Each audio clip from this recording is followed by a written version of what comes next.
ഈ വാർത്ത നിങ്ങൾക്കായി സമർപ്പിക്കുന്നത് ജോയ ലൂക്കാസ്.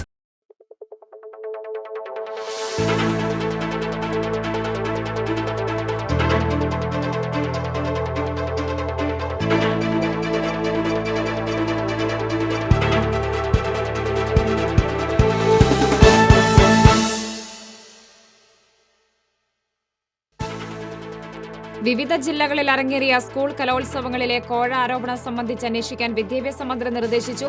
വിധികർത്താക്കൾ കോഴ വാങ്ങിയത് സംബന്ധിച്ച ടെലിഫോൺ റെക്കോർഡുകൾ പുറത്തുവന്നതിനെ തുടർന്നാണ് നടപടി. കോർപ്പറേഷന്റെ ചവറ്റുകൊട്ടയായിരുന്ന ലാലൂർ ഇനി കായിക താരങ്ങളുടെ കളിത്തൊട്ടിലായി മാറും. ട്രഞ്ചിങ് ഗ്രൗണ്ട് നിലകൊള്ളുന്ന 14 ഏക്കർ സ്ഥലത്ത് അത്യാധുനിക സ്പോർട്സ് കോംപ്ലക്സ് പദ്ധതിക്ക് അംഗീകാരം.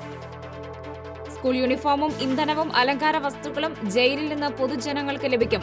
സംസ്ഥാനത്തെ തടവറകളെ ചെറുകിട വ്യവസായ സൗഹൃദ കേന്ദ്രങ്ങളാക്കി മാറ്റുന്നതിന്റെ ഭാഗമായാണ് പദ്ധതി. റോഡ് അറ്റകുറ്റപ്പണിക്കിടെ പൈപ്പ് പൊട്ടിയതിനെ തുടർന്ന് തൃശൂർ നഗരത്തിൽ കുടിവെള്ള വിതരണം നിലച്ചതിൽ പ്രതിഷേധമേറി. കുടിവെള്ളത്തിനായി ജനം നെട്ടോട്ടം ഓടുമ്പോഴും കോർപ്പറേഷൻ അധികൃതർക്ക് നിസ്സംഗത. ജിഷ്ണു പ്രണോയ് കേസ് സിബിഐ അന്വേഷിക്കും. പ്രതികളുടെ ജാമ്യം റദ്ദാക്കാൻ സിബിഐക്ക് ഹൈക്കോടതിയെ സമീപിക്കാമെന്നും സുപ്രീം കോടതി. നടി ആക്രമിച്ച കേസിൽ ദിലീപിനെതിരായ കുറ്റപത്രം കോടതി ഔദ്യോഗികമായി സ്വീകരിച്ചു. കുറ്റപത്രത്തിൽ പ്രതികളായിട്ടുള്ള 12 പേർക്കും സമൻസ് അയക്കും. നമസ്കാരം. വാർത്തകൾ വിശദമായി. വിവിധ ജില്ലകളിൽ അരങ്ങേറിയ കലോത്സവങ്ങളിലെ കോഴ ആരോപണം സംബന്ധിച്ച് അന്വേഷിക്കുവാൻ വിദ്യാഭ്യാസ മന്ത്രി നിർദ്ദേശിച്ചു. തിരുവനന്തപുരം കണിയാമ്പുരം ഉപജില്ലാ കലോത്സവത്തിൽ വിധികർത്താക്കൾ കോഴ വാങ്ങി സ്വന്തക്കാർക്ക് ആദ്യ സ്ഥാനങ്ങൾ നൽകിയത് സംബന്ധിച്ച് അന്വേഷണം നടത്താനാണ് നിർദ്ദേശം. ഇത് സംബന്ധിച്ച ടെലിഫോൺ റെക്കോർഡുകൾ പ്രാദേശിക മാധ്യമങ്ങളിലും മുഖ്യധാരാ മാധ്യമങ്ങളിലും വാർത്തയായതോടെയാണ് അന്വേഷണത്തിന് ഉത്തരവിട്ടിട്ടുള്ളത്. തൃശൂർ സ്വദേശിയായ വിധികർത്താക്കളുമായി മത്സരാർത്ഥികൾ മത്സരഫലം നിർണ്ണയിക്കുന്നത് സംബന്ധിച്ച വാർത്ത TCV അടക്കമുള്ള മാധ്യമങ്ങൾ കഴിഞ്ഞ ദിവസം റിപ്പോർട്ട് ചെയ്തിരുന്നു. TCVയാണ് കോഴ വിവരം ആദ്യം റിപ്പോർട്ട് ചെയ്തത്. കലോത്സവം അപ്പീലുകളും പരാതികളും പരമാവധി ഒഴിവാക്കി നടത്താനായി വിദ്യാഭ്യാസ വകുപ്പ് ശ്രമിക്കുന്നതിനിടയിലാണ് കലോത്സവ നടത്തിപ്പിന് തന്നെ അപവാദം സൃഷ്ടിച്ചുകൊണ്ട് കോഴ വിവാദം സജീവമായിട്ടുള്ളത്. തൃശൂർ നഗരത്തിന്റെ കുപ്പത്തൊട്ടി എന്ന പേരുദോഷം കൈവിടാൻ ലാലൂർ. കോർപ്പറേഷന്റെ ചവറ്റുകൊട്ടയായിരുന്ന ഇടം ഇനി കായിക താരങ്ങളുടെ കളിത്തൊട്ടിലായി മാറും. ലാലൂർ ട്രഞ്ചിങ് ഗ്രൗണ്ട് നിലകൊള്ളുന്ന ഇടമടക്കമുള്ള 14 ഏക്കർ സ്ഥലത്ത് ആധുനിക സ്പോർട്സ് കോംപ്ലക്സ് സജ്ജമാക്കാനാണ് പദ്ധതി. കോർപ്പറേഷന്റെ നിർദ്ദേശമനുസരിച്ച് കായിക മന്ത്രാലയം തയ്യാറാക്കിയ വിശദമായ പ്രൊജക്ട് റിപ്പോർട്ടിന് കായിക വകുപ്പ് അംഗീകാരം നൽകി. ആദ്യഘട്ടമായി 70 കോടി രൂപയാണ് പദ്ധതിക്കായി അനുവദിച്ചിട്ടുള്ളത്. 3 മാസത്തിനുള്ളിൽ പദ്ധതിക്ക് തുടക്കം കുറിക്കാനാണ് കോർപ്പറേഷൻ ലക്ഷ്യമിടുന്നത്. ക്രിക്കറ്റ്, ഫുട്ബോൾ അടക്കമുള്ള ഗ്രൗണ്ടും സ്റ്റേഡിയവും പരിശീലന സൗകര്യവും അടക്കമുള്ള സ്പോർട്സ് കോംപ്ലക്സാണ് ഇവിടെ വിഭാവനം ചെയ്തിട്ടുള്ളത്. കിഫ്ബി വഴി ഫണ്ട് ലഭ്യമാക്കി പദ്ധതി യാഥാർത്ഥ്യമാക്കാനാണ് കായിക വകുപ്പും കോർപ്പറേഷനും ലക്ഷ്യമിടുന്നത്. പദ്ധതിയുടെ നടത്തിപ്പ് സംബന്ധിച്ചും മറ്റ് അവകാശങ്ങൾ സംബന്ധിച്ചും കോർപ്പറേഷനും സർക്കാരുമായി ധാരണാപത്രം ഒപ്പിട്ട ശേഷമായിരിക്കും പദ്ധതിക്ക് തുടക്കമാവുക. കിഫ്ബിയുടെ അംഗീകാരം ലഭ്യമാക്കി കഴിഞ്ഞാൽ ടെൻഡർ നടപടികളിലേക്ക് കടക്കും. IM വിജയന്റെ നാമധേയം സ്പോർട്സ് കോംപ്ലക്സിന് നൽകാമെന്നാണ് ഏകദേശ ധാരണ. കായിക വകുപ്പ് മന്ത്രി കൂടിയായ AC മൊയ്തീന്റെ പ്രത്യേക താൽപര്യവും പദ്ധതിക്ക് പിന്നിലുണ്ട്. കാലങ്ങളായി തൃശൂർ നഗരത്തിന്റെ കുപ്പത്തൊട്ടിയായി നിലകൊള്ളുന്ന ലാലൂർ നിരവധി പ്രക്ഷോഭങ്ങൾക്കൊടുവിലാണ് മാലിന്യ നിക്ഷേപ കേന്ദ്രമെന്ന ദുഷ്പേരിൽ നിന്നും മോചിതമായത്. നേരത്തെ LDF ഭരണസമിതിയുടെ കാലത്ത് ഇവിടെ എഞ്ചിനീയർഡ് ലാൻഡ് ഫില്ലിംഗ് പദ്ധതി നടപ്പാക്കാനൊരുങ്ങിയതാണെങ്കിലും അത് പാതി വഴിയിൽ നിലച്ചു. കഴിഞ്ഞ UDF ഭരണസമിതിയുടെ കാലത്ത് മാലിന്യമല നീക്കാൻ ശ്രമിച്ചെങ്കിലും പരാജയപ്പെടുകയായിരുന്നു. പുതിയ LDF ഭരണസമിതി വന്നതോടെ ഇവിടെ ജൈവകൃഷി നടത്താൻ നീക്കം നടത്തിയെങ്കിലും അതും വേണ്ടത്ര മുന്നേറിയില്ല. കോടികൾ ചിലവഴിച്ച് ഇവിടെ സ്പോർട്സ് കോംപ്ലക്സ് പ്രഖ്യാപിച്ചിട്ടുണ്ടെങ്കിലും ലാലൂരിലെ മാലിന്യമല തന്നെയായിരിക്കും പുതിയ പദ്ധതിക്ക് മുന്നിലെ വലിയ വെല്ലുവിളി. എന്നാൽ പദ്ധതി യാഥാർത്ഥ്യമാക്കാനായാൽ മാലിന്യ നിക്ഷേപ കേന്ദ്രമെന്ന ലാലൂരിന്റെ ചീത്തപ്പേര് ഒഴിവാക്കാനാകുമെന്നാണ് പ്രതീക്ഷ. TCV news, Thrissur. ചപ്പാത്തിയും ബേക്കറി ഉൽപ്പന്നങ്ങളും പച്ചക്കറിയും മാത്രമല്ല, ഇനി മുതൽ സ്കൂൾ യൂണിഫോമും ഇന്ധനവും അലങ്കാര വസ്തുക്കളും തടവുകാരുടെ വകയായി പൊതുജനങ്ങൾക്ക് ലഭിക്കും. സംസ്ഥാനത്തെ തടവറകളെ ചെറുകിട വ്യവസായ സൗഹൃദ കേന്ദ്രങ്ങളാക്കി മാറ്റുന്നതിന്റെ ഭാഗമായാണ് സർക്കാർ ഇത്തരം പദ്ധതികൾ ആരംഭിക്കുന്നത്.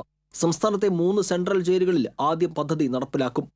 വിയ്യൂർ അടക്കമുള്ള സംസ്ഥാനത്തെ 3 സെൻട്രൽ ജയിലുകളിലെയും തടവുകാരുടെ വസ്ത്രങ്ങൾ നെയ്യുന്ന നെയ്ത്തുശാലകൾ നവീകരിച്ചാണ് കുട്ടികളുടെ യൂണിഫോമുകൾ നിർമ്മിക്കാനുള്ള പദ്ധതികൾ വിഭാവനം ചെയ്തിരിക്കുന്നത്.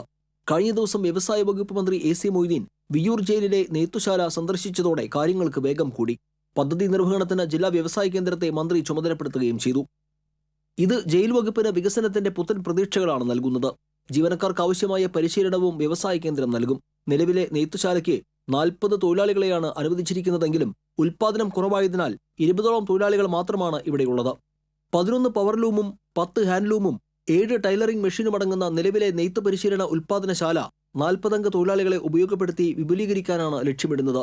യൂണിറ്റിന്റെ പുനരുദ്ധാരണ നടപടികൾക്കായി PWDയെ ചുമതലപ്പെടുത്തിയിരുന്നു. പുതുതായി ആരംഭിക്കുന്ന പെട്രോൾ പമ്പിനായി 30 സെന്റ് സ്ഥലം ജയിൽ വകുപ്പ് നൽകിക്കഴിഞ്ഞു. പൊതുജനങ്ങളെ കൊള്ളയടിക്കാതെ ശുദ്ധമായ ഇന്ധനം ലഭ്യമാക്കുകയും വരുമാനം നേടുകയുമാണ് ഇതിലൂടെ ലക്ഷ്യമിടുന്നത്. മാസം 6 മുതൽ 7 ലക്ഷം രൂപ വരെയാണ് പ്രതീക്ഷിക്കുന്ന വരുമാനം. അതുപോലെ തന്നെ നല്ല വരവേൽപ്പാണ് കഴിഞ്ഞ വർഷം ആരംഭിച്ച നെറ്റിപ്പട്ട നിർമ്മാണ യൂണിറ്റിൽ നിന്നുള്ള ഉൽപ്പന്നങ്ങൾക്കും ലഭിക്കുന്നത്. കഴിഞ്ഞ ഓണത്തിന് 1.5 ലക്ഷം രൂപയുടെ വിറ്റുവരവുണ്ടായെങ്കിൽ ക്രിസ്മസിന് 4 ലക്ഷം രൂപയുടെ വിറ്റുവരവാണ് പ്രതീക്ഷിക്കുന്നത്. ഇതിനായി ജയിൽ കവാടത്തിൽ പ്രത്യേക വിൽപ്പനശാല ആരംഭിക്കും. 400 രൂപ മുതൽ 8000 രൂപ വരെയുള്ള അലങ്കാര നെറ്റിപ്പട്ടങ്ങളും എല്ലാ മതവിശ്വാസികൾക്കും ഉപയോഗിക്കാവുന്ന ഫാൻസി കണ്ണാടികളും ഇവിടെ ലഭ്യമാണ്. അന്തേവാസികളുടെ മാനസികോല്ലാസത്തിന് പുറമെ ഉപജീവനമാർഗം കൂടി കണ്ടെത്താൻ ഇത്തരം സംരംഭങ്ങൾ ഉപകരിക്കുമെന്നും ഇതുവഴി കൂടുതൽ ചെറുകിട വ്യവസായ സംരംഭങ്ങൾ കൊണ്ടുവരാനാകുമെന്നുമാണ് പ്രതീക്ഷയെന്നും jail superintendent MK Vinod Kumar പറഞ്ഞു.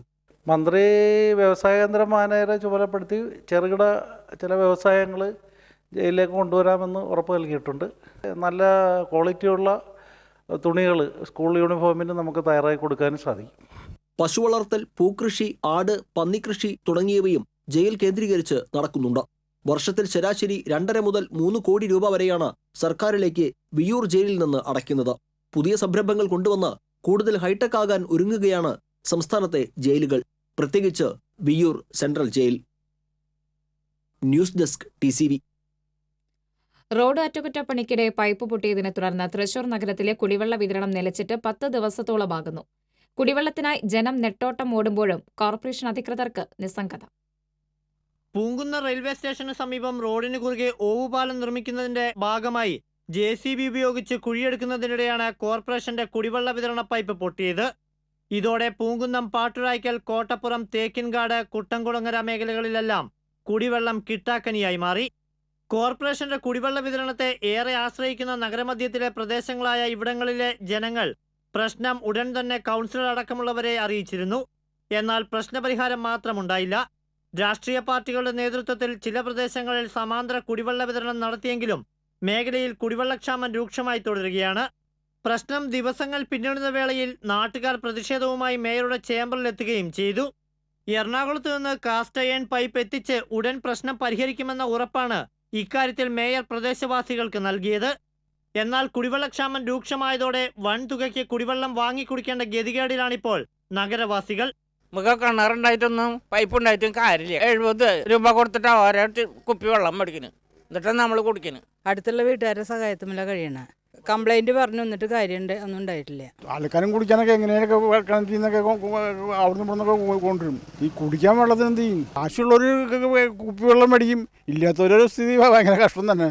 അതേസമയം പൊട്ടിയ പൈപ്പിൽ താൽക്കാലിക അറ്റകുറ്റപ്പണി നടത്തിയതോടെ പൂങ്കുന്നത്ത് ഭാഗികമായി കുടിവെള്ളം ലഭ്യമായി തുടങ്ങി. എന്നാൽ റെയിൽവേ ഗേറ്റിന് മറുവശത്തുള്ള മറ്റു പ്രദേശങ്ങളിൽ ഇപ്പോഴും കുടിവെള്ളം ലഭ്യമാക്കാനായിട്ടില്ല. കുടിവെള്ള ലഭ്യത ജീവിത പ്രശ്നമായി തുടരുമ്പോഴും അടിയന്തര പ്രശ്നപരിഹാര നടപടികളിൽ വീഴ്ച വരുത്തുന്ന കോർപ്പറേഷനെതിരെ ജനങ്ങൾക്കിടയിൽ വൻ പ്രതിഷേധമാണിപ്പോൾ ഉടലെടുത്തിരിക്കുന്നത്. TCV Thrissur. Jishnu Prannoy case CBI അന്വേഷിക്കുമെന്ന് കേന്ദ്ര സർക്കാർ സുപ്രീം കോടതിയെ അറിയിച്ചു. CBI അന്വേഷിക്കണമെന്നാവശ്യപ്പെട്ട് ജിഷ്ണുവിന്റെ അമ്മ മഹിജ നൽകിയ ഹർജിയിലാണ് തീരുമാനം. അന്വേഷണം ഏറ്റെടുക്കാൻ തക്ക പ്രത്യേകത കേസിനില്ല എന്നായിരുന്നു CBI നേരത്തെ അറിയിച്ചിരുന്നത്. എന്നാൽ CBIയുടെ നിലപാടിനെ രൂക്ഷമായി സുപ്രീം കോടതി വിമർശിച്ചിരുന്നു. ഇക്കാര്യത്തിൽ തീരുമാനമെടുക്കേണ്ടത് കേന്ദ്ര സർക്കാരാണെന്നും സുപ്രീം കോടതി വ്യക്തമാക്കിയിരുന്നു. അന്വേഷണം ഏറ്റെടുക്കുന്നത് സംബന്ധിച്ച കാര്യത്തിൽ എത്രയും വേഗം നിലപാട് വ്യക്തമാക്കാൻ സുപ്രീം കോടതി ആവശ്യപ്പെട്ടതനുസരിച്ചാണ് കേന്ദ്ര സർക്കാരിന്റെ മറുപടി. അന്വേഷണം വൈകിപ്പിക്കുന്നത് തെളിവുകൾ ഇല്ലാതാക്കില്ലേ എന്ന് കോടതി ചോദിച്ചിരുന്നു. പ്രതികളുടെ ജാമ്യം റദ്ദാക്കാൻ വേണമെങ്കിൽ CBIക്ക് ഹൈക്കോടതിയെ സമീപിക്കാമെന്നും സുപ്രീം കോടതി വ്യക്തമാക്കി. ജൂൺ 15-നാണ് സംസ്ഥാന സർക്കാർ അന്വേഷണം CBIക്ക് വിട്ട് വിജ്ഞാപനമിറക്കിയത്. CBI അന്വേഷണത്തിൽ അതിയായ സന്തോഷമുണ്ടെന്ന് ജിഷ്ണുവിന്റെ അച്ഛൻ അശോകൻ അറിയിച്ചു. നീതിപീഠത്തിന്റെ തീരുമാനത്തെ ബഹുമാനിക്കുന്നുവെന്നും അമ്മ മഹിജ പ്രതികരിച്ചു. നടിയെ ആക്രമിച്ച കേസിൽ ദിലീപിനെതിരായ കുറ്റപത്രം കോടതി ഔദ്യോഗികമായി സ്വീകരിച്ചു. സാങ്കേതിക പിഴവുകൾ തിരുത്തിയ ശേഷമാണ് അങ്കമാലി മജിസ്ട്രേറ്റ് കോടതിയുടെ നടപടി. കഴിഞ്ഞ മാസം 22-നായിരുന്നു ദിലീപിനെതിരായ അനുബന്ധ കുറ്റപത്രം പോലീസ് അങ്കമാലി മജിസ്ട്രേറ്റ് മുമ്പിൽ സമർപ്പിച്ചത്. തുടർന്ന് 1450 പേജുള്ള കുറ്റപത്രത്തിലെയും അനുബന്ധ രേഖകളിലെയും ചില സാങ്കേതിക പിഴവുകൾ പരിഹരിക്കാൻ കോടതി പോലീസിനോട് ആവശ്യപ്പെട്ടിരുന്നു. ഇവ പരിഹരിച്ച് കുറ്റപത്രം തിങ്കളാഴ്ച കോടതിക്ക് മുമ്പിൽ പോലീസ് സമർപ്പിച്ചു. തുടർന്നാണ് ചൊവ്വാഴ്ച കോടതി ഔദ്യോഗികമായി കുറ്റപത്രം സ്വീകരിച്ചത്. പ്രതികൾക്ക് ഉടനെ കോടതി സമൻസ് അയക്കും. കുറ്റപത്രത്തിൽ പ്രതികളായിട്ടുള്ള 12 പേർക്കും കുറ്റപത്രത്തിന്റെയും അനുബന്ധ രേഖകളുടെയും പകർപ്പുകൾ CD-യിലാക്കി നൽകാൻ കോടതി നിർദ്ദേശിച്ചു. ഇടവേള.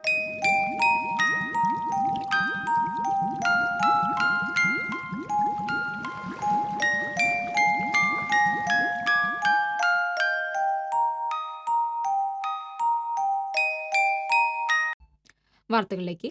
ബാബറി മസ്ജിദ് ദിനത്തോടനുബന്ധിച്ച് ജില്ലയിൽ പോലീസ് പരിശോധന ശക്തമാക്കി. ബസ് സ്റ്റാൻഡുകളിലും റെയിൽവേ സ്റ്റേഷനുകളിലും ഷോപ്പിംഗ് മാളുകളിലും തിരക്കേറിയ മറ്റ് പൊതുസ്ഥലങ്ങളിലും ബോംബ് സ്ക്വാഡും ഡോഗ് സ്ക്വാഡും പരിശോധന നടത്തി. പ്രധാന ആരാധനാലയങ്ങൾക്ക് പോലീസ് പ്രത്യേക നിരീക്ഷണം ഏർപ്പെടുത്തിയിട്ടുണ്ട്. നാട്ടികയിൽ സ്വകാര്യ ബസ്സിടിച്ച് പാഴ്സൽ ലോറി ഡ്രൈവർ മരിച്ച കേസിൽ ഒളിവിലായിരുന്ന ബസ് ഡ്രൈവർ അറസ്റ്റിൽ. തളിക്കുളം ചെത്തിക്കാട്ട് സജിത്താണ് അറസ്റ്റിലായത്. ഗുരുവായൂർ എറണാകുളം റൂട്ടിലോടുന്ന ആറ്റുപറമ്പത്ത് ലിമിറ്റഡ് സ്റ്റോപ്പ് ബസ്സിലെ ഡ്രൈവറാണ് സജിത്ത്. വലപ്പാട് SI ER ബൈജുവിന്റെ നേതൃത്വത്തിലാണ് പ്രതിയെ അറസ്റ്റ് ചെയ്തത്. മനഃപൂർവ്വമല്ലാത്ത നരഹത്യ ചുമത്തിയാണ് അറസ്റ്റ്. കഴിഞ്ഞ മാസം 24-ന് നാട്ടിക 12-ാം കല്ലിൽ ദേശീയപാതയിലായിരുന്നു അപകടം. കോഴിക്കോട് മക്കട സ്വദേശി ശിവപ്രഭ വീട്ടിൽ പ്രശാന്താണ് മരിച്ചത്. അപകടം നടന്നയുടൻ ബസ് ഡ്രൈവർ രക്ഷപ്പെടുകയായിരുന്നു. സർക്കാരിന്റെ ആരോഗ്യ ഇൻഷുറൻസ് പദ്ധതിയിൽ കണ്ടിൻജന്റ് ജീവനക്കാരെ ഉൾപ്പെടുത്തണമെന്ന് ഗുരുവായൂരിൽ നടന്ന municipal corporation contingent pensioners association സംസ്ഥാന സമ്മേളനം ആവശ്യപ്പെട്ടു. ശമ്പളവും പെൻഷനും സർക്കാർ നേരിട്ട് നൽകുക, അശാസ്ത്രീയമായ ശമ്പള സ്കെയിലിന്റെ ഭാഗമായി പെൻഷനിൽ വന്ന കുറവ് നികത്തുക, മുഴുവൻ കണ്ടിൻജന്റ് ജീവനക്കാർക്കും BPL റേഷൻ കാർഡ് അനുവദിക്കുക എന്നീ പ്രമേയങ്ങളും സമ്മേളനം അംഗീകരിച്ചു. ടൗൺഹാളിൽ നടന്ന സമ്മേളനം KV അബ്ദുൽ ഖാദർ MLA ഉദ്ഘാടനം ചെയ്തു. സംസ്ഥാന പ്രസിഡന്റ് VR വിജയകുമാർ അധ്യക്ഷനായി.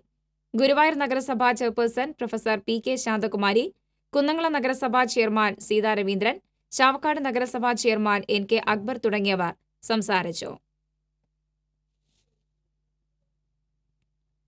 10 ദിവസമായിട്ടും പൂങ്കുന്നത്ത് പൊട്ടിയ കുടിവെള്ള പൈപ്പ് മാറ്റി സ്ഥാപിക്കാത്തതിൽ പ്രതിഷേധിച്ച് കോൺഗ്രസ് പ്രവർത്തകർ മേയർ അജിത ജയരാജനെ ഉപരോധിച്ചു. കുടിവെള്ള പൈപ്പ് പൊട്ടിയിട്ട് ദിവസങ്ങളായിട്ടും തകരാർ പരിഹരിക്കുന്ന കാര്യത്തിൽ അധികൃതർ ഉദാസീനത കാട്ടുകയാണെന്നാണ് പരാതി. 5 ഡിവിഷനുകളിലേക്കുള്ള കുടിവെള്ള വിതരണവും ഇതുമൂലം താളം തെറ്റിയിരിക്കുകയാണ്. കൊച്ചിയിൽ നിന്ന് പുതിയ പൈപ്പ് എത്തിയാലുടൻ പ്രശ്നപരിഹാര നടപടി സ്വീകരിക്കുമെന്ന് മേയർ ഉറപ്പു നൽകി. കുടിവെള്ള വിതരണം രാഷ്ട്രീയക്കാരുടെ ഇടപെടലില്ലാതെ നടത്തുമെന്നും മേയർ വ്യക്തമാക്കി. മുൻ councillor K Girish Kumar, corporation പ്രതിപക്ഷ നേതാവ് MK മുകുന്ദൻ, അഡ്വക്കേറ്റ് സുബി ബാബു, കുര്യൻ മുട്ടത്ത് തുടങ്ങിയവരുടെ നേതൃത്വത്തിലാണ് മേയറെ ഉപരോധിച്ചത്. പാറേമ്പാടത്ത് നിയന്ത്രണം വിട്ട കാർ കടയിലേക്ക് ഇടിച്ചു കയറി. ഓർമ്മ ഹോട്ടലിന് സമീപം ചൊവ്വാഴ്ച ഉച്ചയോടെയാണ് അപകടം നടന്നത്. കുന്നംകുളത്തു നിന്ന് മലപ്പുറം ഭാഗത്തേക്ക് പോയിരുന്ന ദമ്പതികൾ സഞ്ചരിച്ചിരുന്ന കാറാണ് അപകടത്തിൽപ്പെട്ടത്. റോഡിലെ കുഴി വെട്ടിക്കാൻ ശ്രമിക്കുന്നതിനിടയിൽ കാറിന്റെ നിയന്ത്രണം നഷ്ടപ്പെടുകയായിരുന്നു.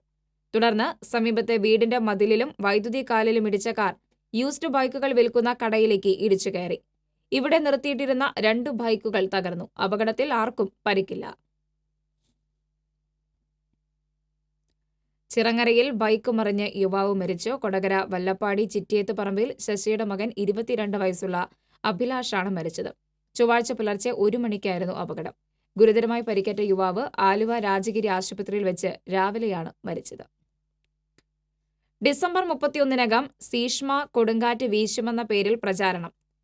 ശാസ്ത്രീയ അടിസ്ഥാനമില്ലാത്ത പ്രചാരണത്തിൽ ആശങ്ക പൂണ്ട് ജനം. ജീവിതത്തിൽ എന്തെങ്കിലും ആഗ്രഹങ്ങൾ ബാക്കിയുണ്ടെങ്കിൽ പൂർത്തീകരിക്കുക എന്ന മുന്നറിയിപ്പോടെയാണ് സീഷ്മ കൊടുങ്കാറ്റ് സംബന്ധിച്ചുള്ള പ്രചരണം. ഡിസംബർ 31-നകം ശക്തമായ ഭൂകമ്പവും ഇതോടൊപ്പം കൊടുങ്കാറ്റോടുകൂടിയ സുനാമിയും ഉണ്ടാകുമെന്നാണ് പ്രചരണം. വൻ നാശനഷ്ടം വിതയ്ക്കുന്ന ഈ ഭൂകമ്പം ഇന്ത്യ ഉൾപ്പെടെ നിരവധി രാജ്യങ്ങളിൽ നാശം വിതയ്ക്കുമത്രേ. ശാസ്ത്രീയ അടിത്തറയില്ലാത്ത പ്രചരണം ജനങ്ങളെ ആശങ്കയിലാഴ്ത്തിയിരിക്കുകയാണ്. തിരുവനന്തപുരം ആസ്ഥാനമായ ഒരു ഗവേഷക സംഘടനയുടെ ലെറ്റർ പാഡിലാണ് സീഷ്മ കൊടുങ്കാറ്റും ഭൂകമ്പവും സംബന്ധിച്ച വാർത്ത പ്രചരിക്കുന്നത്. ഏറെക്കാലത്തെ നിരീക്ഷണങ്ങൾക്കൊടുവിലാണ് ഭൂകമ്പത്തെ മുൻകൂട്ടി കണ്ടെത്തിയതെന്നാണ് ഇവരുടെ വ്യാഖ്യാനം. കൊടുങ്കാറ്റ് എത്ര കിലോമീറ്റർ വേഗത്തിൽ സഞ്ചരിക്കുമെന്നുവരെ ഇവർ പ്രവചിച്ചിരിക്കുന്നു. എന്നാൽ ഇത്തരം പ്രചരണങ്ങളിൽ വിശ്വസിക്കരുതെന്നും ഇവ ഷെയർ ചെയ്യരുതെന്നും കാലാവസ്ഥാ നിരീക്ഷണ കേന്ദ്രത്തിലെ ശാസ്ത്രജ്ഞൻ TCVയോട് പറഞ്ഞു. ഭൂകമ്പം മുൻകൂട്ടി കാണാൻ കഴിയില്ലെന്നും ഇവർ വ്യക്തമാക്കി.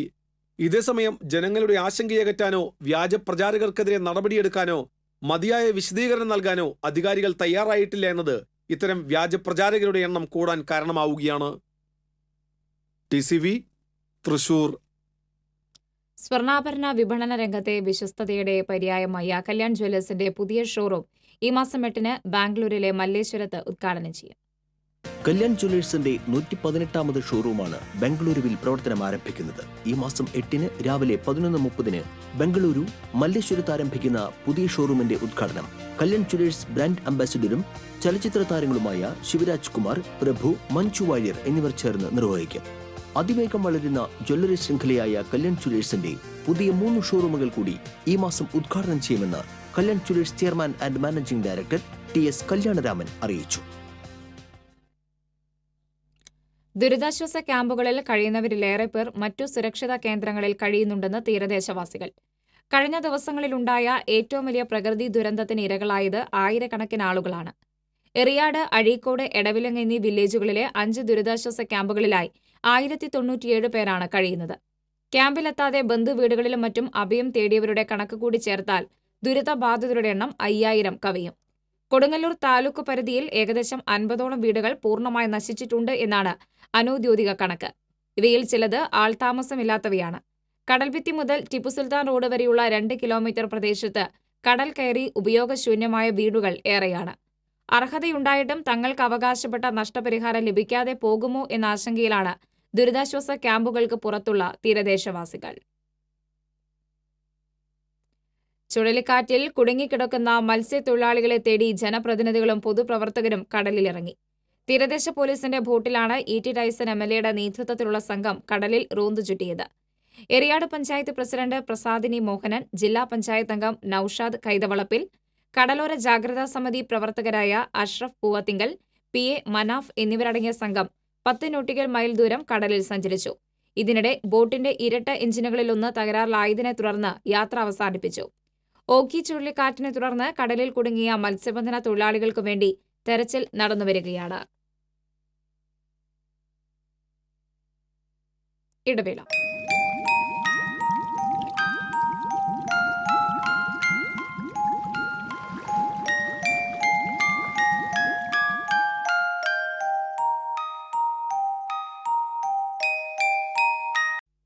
വീണ്ടും വാർത്തകളിലേക്ക്.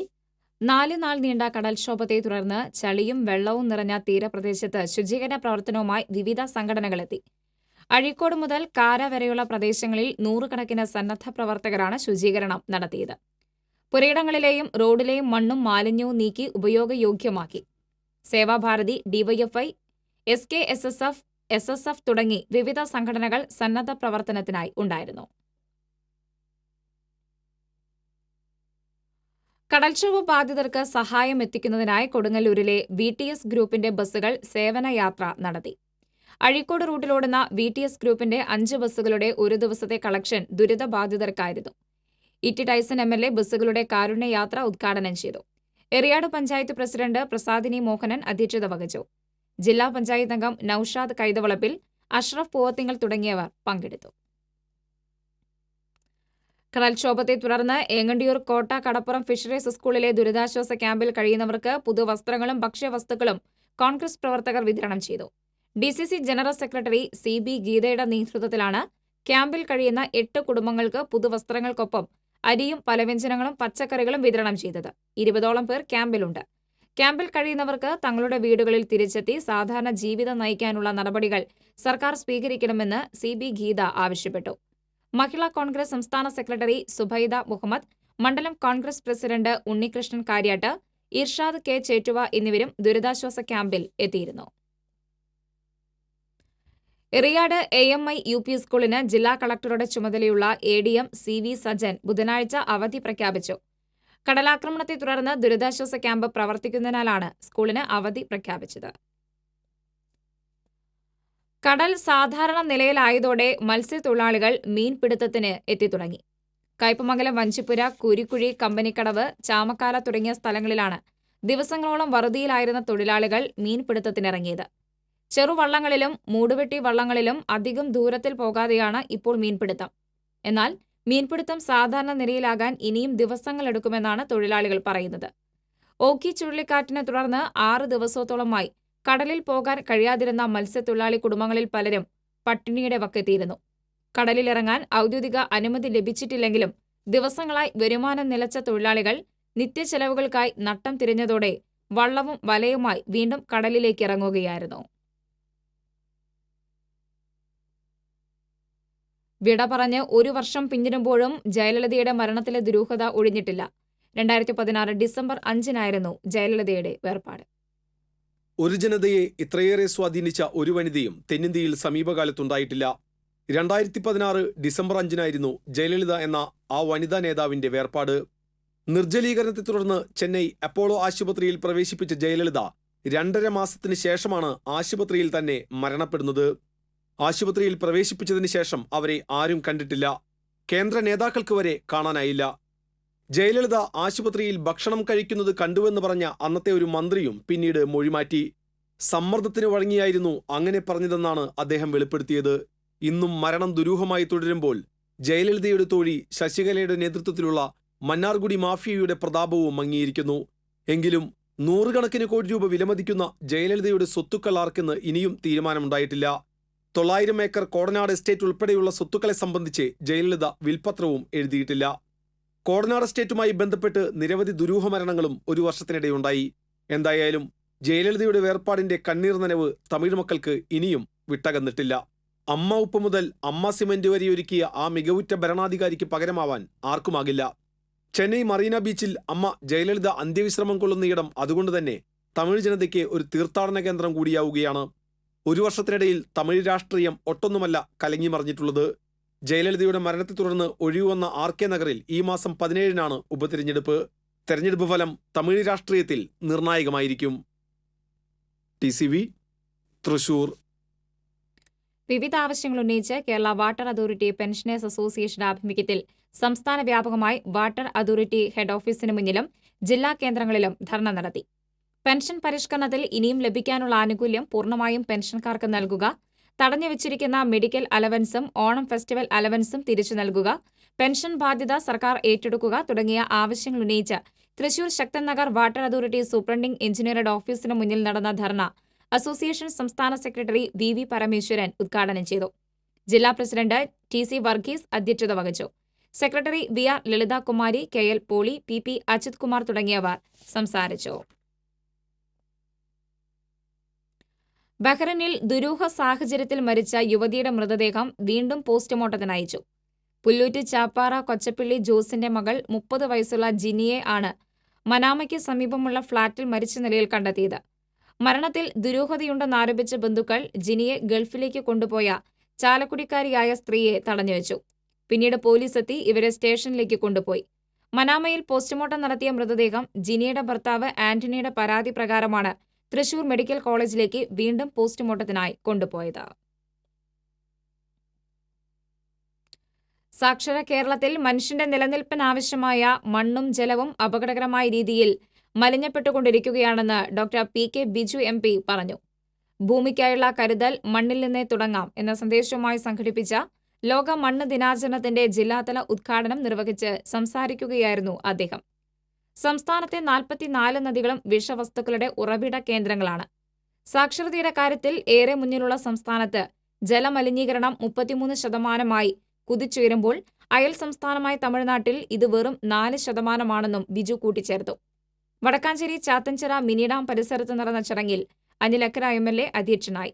തുടർന്ന് ജില്ലാ മണ്ണ് പര്യവേഷണ വിഭാഗം നഗരസഭയിലെ കർഷകർക്കായി തയ്യാറാക്കിയ സോയിൽ ഹെൽത്ത് കാർഡുകളുടെ വിതരണവും വടക്കാഞ്ചേരി നഗരസഭ vice chairman MR Anoop Kishore നിർവഹിച്ചു. നീർത്തട പദ്ധതിയിലെ ആനുകൂല്യ വിതരണം ജില്ലാ panchayat vice president KP Radhakrishnan നിർവഹിച്ചു. നഗരസഭ നീർത്തട ഭൂപടം Wadakkanchery block panchayat president S Basanthlal കൈമാറി. ഗ്രാമപഞ്ചായത്ത് പ്രസിഡന്റുമാരായ മീന ശലമോൻ, MK ശ്രീജ, ജില്ലാ മണ്ണ് പര്യവേഷണ ഓഫീസർ NV ശ്രീകല തുടങ്ങിയവർ സംസാരിച്ചു. ചുരുങ്ങിയ കാലത്തെ അഭിനയ ജീവിതം കൊണ്ട് മലയാളി മനസ്സുകളെ കീഴടക്കിയ മോനിഷ ഓർമ്മയായിട്ട് 25 വർഷം. വർഷങ്ങൾ കഴിഞ്ഞിട്ടും മറക്കാത്ത നൊമ്പരമാണ് ഈ കലാകാരിയുടെ ഓർമ്മകൾ.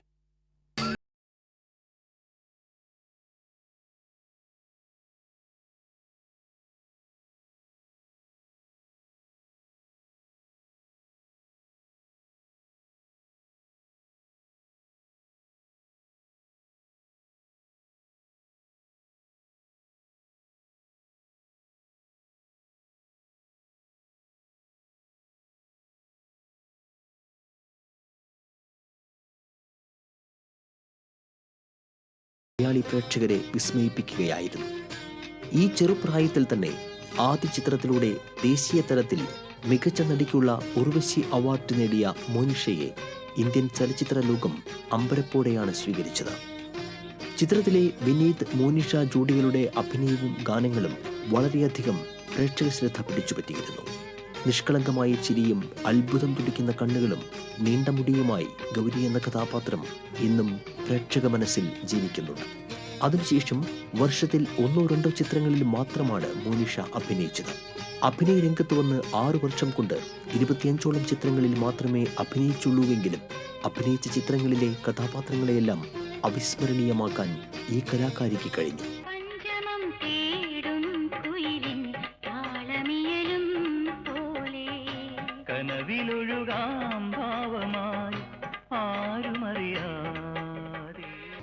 ഒരു നല്ല നർത്തകി എന്ന നിലയിലും മോനിഷ പ്രസിദ്ധയായി.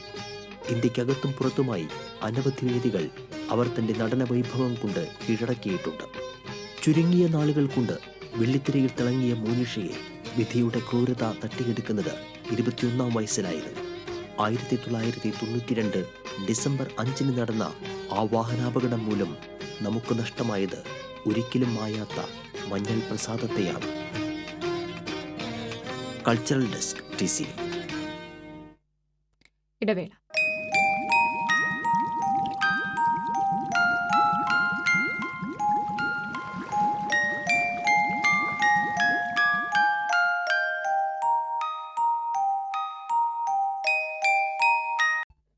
വാർത്തകളിലേക്ക്.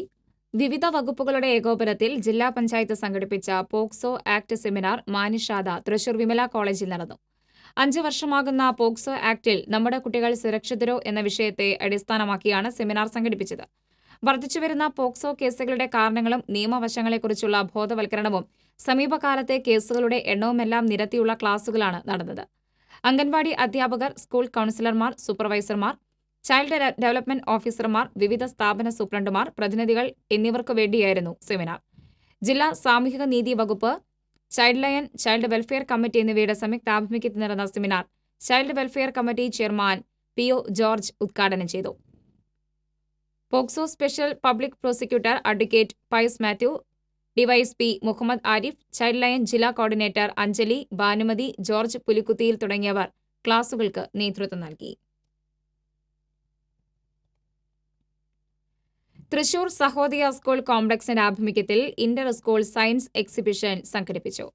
തൃശൂർ കിഴക്കേക്കോട്ട നിർമ്മലമാത സെൻട്രൽ സ്കൂളിൽ നോവലിറ്റാസ് 2017 എന്ന പേരിൽ സംഘടിപ്പിച്ച സയൻസ് എക്സിബിഷൻ പ്രശസ്ത ശാസ്ത്രജ്ഞനായ ഡോക്ടർ P. അശോക് കുമാർ ഉദ്ഘാടനം ചെയ്തു. Devamatha CMI public school principal father Shaju Edamana അധ്യക്ഷത വഹിച്ചു. നിർമ്മലമാത സ്കൂൾ പ്രിൻസിപ്പാൾ സിസ്റ്റർ ലിൻസ മരിയ, അനില ജയചന്ദ്രൻ തുടങ്ങിയവർ പങ്കെടുത്തു. വിവിധ സ്കൂളുകളിൽ നിന്നുള്ള വിദ്യാർത്ഥികളുടെ ശാസ്ത്ര സാങ്കേതിക പ്രദർശനവും പ്രവർത്തന മാതൃകകളുമാണ് സയൻസ് എക്സിബിഷനെ ശ്രദ്ധേയമാക്കിയത്. പുതുക്കാട് റെയിൽവേ മേൽപ്പാലത്തിന് വേണ്ടിയുള്ള സ്ഥലം അളവെടുപ്പ് ആരംഭിച്ചു. Roads and bridges development corporation ഉദ്യോഗസ്ഥരാണ് സ്ഥലം അളന്നു തിട്ടപ്പെടുത്താനായി എത്തിയത്.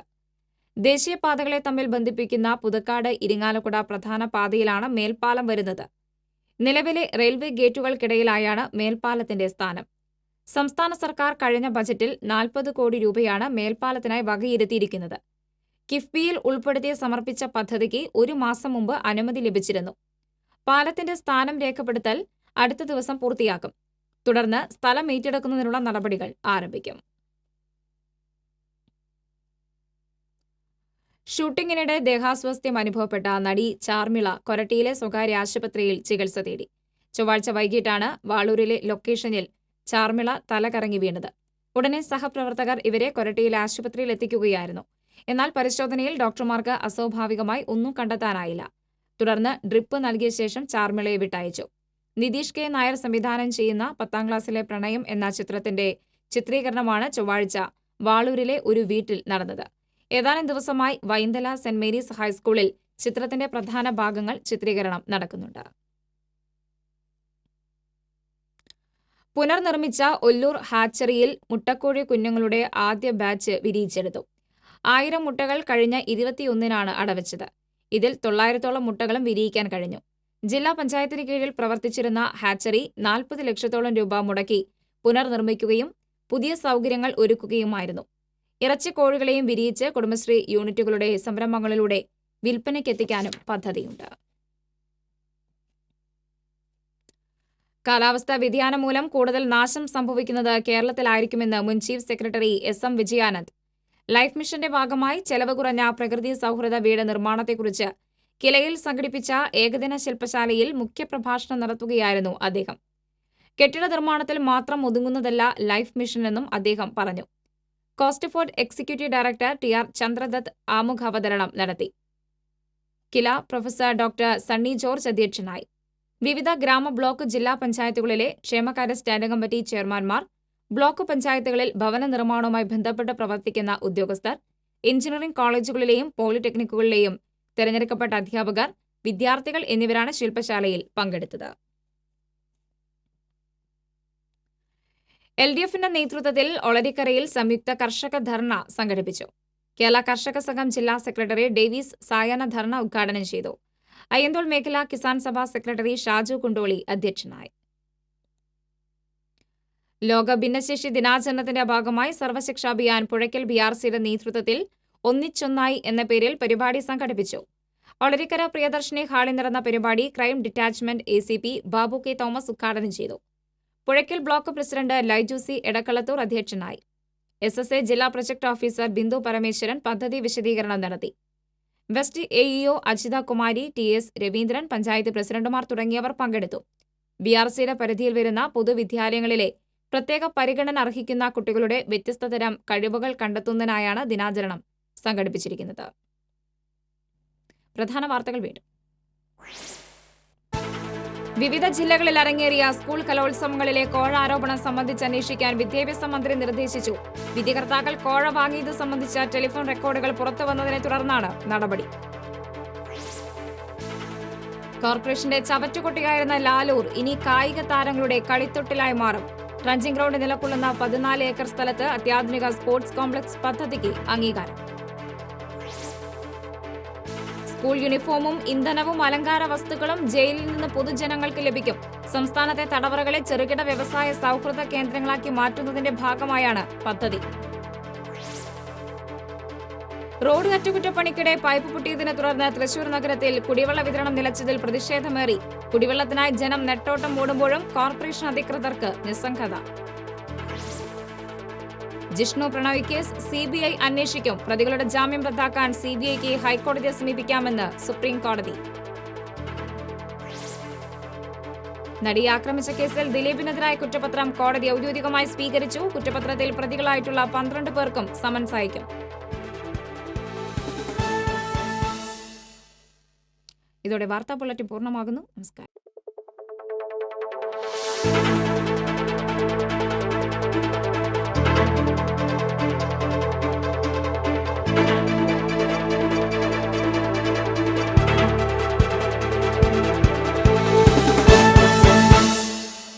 ഈ വാർത്ത നിങ്ങൾക്കായി സമർപ്പിച്ചത് ജോയ ലൂക്കാസ്,